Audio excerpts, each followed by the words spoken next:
मित्रांनो 2026चा पावसाळी पॅटर्न कसा राहील ही एक शक्यता व्यक्त करणार आहोत आणि विषय असा आहे, हा व्हिडिओ तुम्हाला शेवटपर्यंत पाहावा लागणार आहे। तर सुरुवात करतोय। मित्रांनो यंदाचा उन्हाळा देखील ठीक ठाकच राहील असा रिपोर्ट निघलेला आहे, ज्यामध्ये लॉंग टर्म CFS अंदाजानुसार महाराष्ट्रामध्ये जसा डिसेंबर गेलाय आता हा चालू, तसाच जानेवारी जाईल ही शक्यता आहे। फरक एवढाच आहे की तापमानामध्ये पायऱ्या पायऱ्यांनी ही वाढ होत जाणार आहे। आता सध्या जी थंडी चालू आहे ती सुद्धा दिनांक 29 तारखेपासून हळूवारपणे कमी व्हायला सुरुवात होईल, पण थंडी सकाळच्या वेळेला मात्र हुडहुडी भरणारी ही कायम राहणार आहे। एकंदरीत 2 जानेवारी पर्यंत तरी किंवा 4 जानेवारी पर्यंत तरी राहील अशी शक्यता आहे, विभागानुसार वेगवेगळं। टॉपिक आहे जानेवारी 2026चा। या महिन्यामध्ये वातावरणामध्ये फारसे अवकाळी पावसाचे किंवा मोठ्या पावसाचे बदल नाहीत। यामध्ये किरकोळ ढगाळलेली परिस्थिती ही होत राहील। त्यामध्ये 7 जानेवारी एक तारीख डिक्लेअर होते आहे, 2 दिवस मागे पुढे, आणि त्यानंतर दुसरा टप्पा जो आहे तो 26 जानेवारीच्या आसपास ऍक्टिव्ह होण्याची शक्यता आहे, 3 दिवस मागे पुढे। तर हा असा जानेवारी महिना जाईल प्रत्येक महाराष्ट्राच्या विभागाला। थोडंफार ढगाळलेलं वातावरण हे पश्चिम महाराष्ट्र, खानदेश आणि मराठवाड्यामध्ये पाहायला मिळेल। विशेषतः त्याचा कल जो आहे उत्तर भारताकडे जास्त राहील या जानेवारीच्या पहिल्या आठवड्यामध्ये। शेवटच्या आठवड्याचा कल जो आहे तो कोकण किनारपट्टी, सातारा, नाशिक क्षेत्र, अहिल्यानगर आणि दक्षिण महाराष्ट्राचा देखील समावेश त्याच्यामध्ये राहणार आहे। मित्रांनो फेब्रुवारी महिना देखील एवढा काही घातकी नाहीये। सकाळच्या थंडीमध्ये आणि संध्याकाळच्या थंडीमध्ये चांगली वाढेल। दुपारच्या वातावरणाचा जो काही बदल आहे एक्झॅक्टली आता जसं मीडियम उन्हाची तीव्रता वगैरे होता येईल, कारण की ह्या महिन्यामध्ये फेब्रुवारीमध्ये पहिला आठवडा आणि एकंदरीत तिसरा आठवडा खराब राहणार आहे। यामध्ये पावसाची शक्यता नॉर्मली पाहता किरकोळ हलक्या सरी किंवा कोकण किनारपट्टी सारख्या ठिकाणी, सांगली सातारा सारख्या ठिकाणी, नाशिक सारख्या ठिकाणी बारीक शितोड्यांचा वर्षाव होण्याची शक्यता दाट आहे।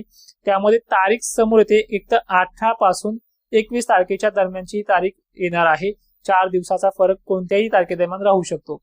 मित्रांनो यामध्ये खानदेश, विदर्भ, मराठवाड्यामध्ये तापमानाची लेवल जी आहे ही जास्त प्रमाणात वाढण्याची शक्यता ह्या मार्च महिन्यामध्ये सुद्धा आणि या फेब्रुवारी महिन्यात सुद्धा आहे।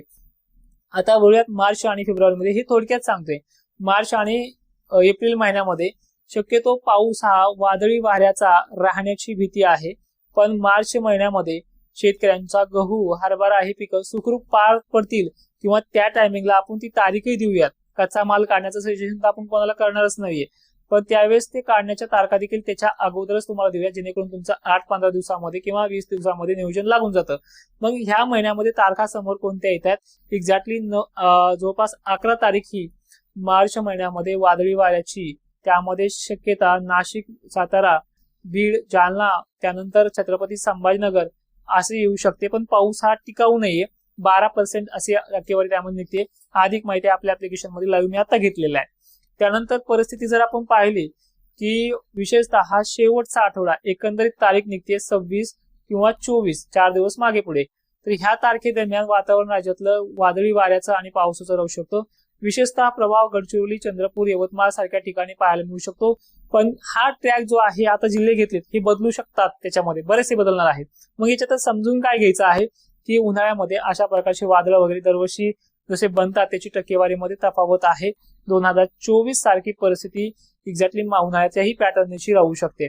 त्यानंतर एप्रिल महिना गारपिटी सदृश परिस्थिती बुलढाणा जिल्ह्यामध्ये काही कमकुवत भागांमध्ये टक्केवारी मात्र 7% एवढी आहे, म्हणजे 1-2 गावांची शक्यता त्यामध्ये मॉडेलनुसार दिसते आहे।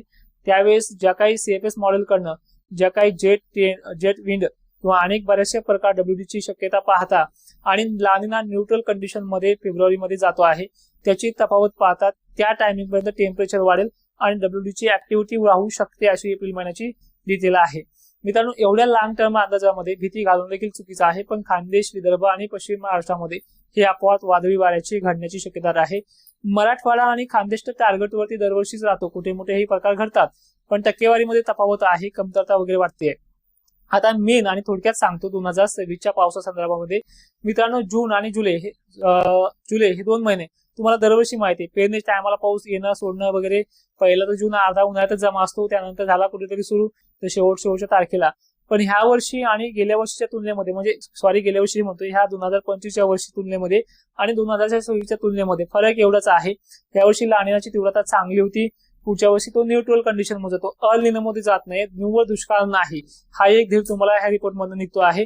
आणि सगळ्यात महत्वाचा आणि प्लस पॉईंट हे बघा, ह्या वर्षी सुद्धा पिकं करपू लागले होते. ह्या वर्षी सुद्धा माल मोडायची वेळ अमरावती नागपूरच्या भागांमध्ये आली होती, त्यानंतर अहिल्यानगरमध्ये सुद्धा आली होती. दुष्काळ असताना सुद्धा ओला अशी वेळ आली होती. त्यात सातारा सांगलीचाही समावेश होता.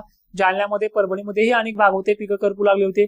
अशा गोष्टी दरवर्षी घडतात, तीच गोष्ट ह्यामध्ये वर्षी सुद्धा घडणार आहे. याला दुष्काळ म्हणता येत नाही. ठीक आहे. आता टक्केवारी काय असणार आहे मान्सूनची ह्या वर्षीची हे बघा, हे ऍक्च्युअल भाकीत आहे. यामध्ये बराचसा बदल होईल, पण तो कसा होईल हे देखील सांगतो तुम्हाला की यामध्ये जो बदल होणार आहे तो न्यूट्रलचा असणार आहे. अल निनोची शक्यता दिसत नाही. एका दिवसामध्ये माणूस बदलतो, एका घंट्याला माणूस शब्द बदलतो. दिलेलं सरकार आश्वासन